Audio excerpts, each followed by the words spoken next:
అందరికీ praise the lord. ప్రపంచంలో ప్రతి ఒక్కరి సమస్యను ఆయన భరించి ఉన్నాడు.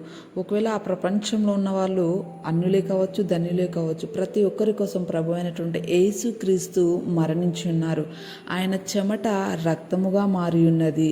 అయితే చెమట మనకు బయటికి రావాలి అంటే మన శరీరంలోని చెడు రక్తము మరిగిపోయి అది చెమట రూపంలో బయటకు వస్తుంది.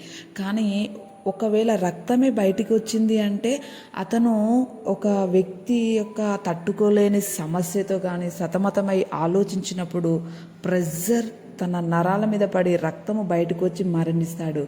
మరి ఒక్కసారి ఆలోచిస్తే ప్రభు అయినటువంటి యేసు క్రీస్తు యొక్క రక్త నారాలు చీల్చుకొని వచ్చేంత బాధ వేదన ఆయనకు కలిగింది. అంత ప్రెజర్ అనుభవించాడు మన దేవుడు మన కోసము. మరి మన సమస్య కొరకు ఆయన చెమట రక్తముగా మారి ఉన్నది. మన అతిక్రమం క్రియలను బట్టి ఆయన మరణానికి అప్పగింపబడి ఉన్నాడు. యేసు క్రీస్తు యొక్క సామర్థ్యము నీకు నాకు మాత్రమే తెలుసు. ఆయన మరణం మన జీవితాలకు గొప్ప మలుపు.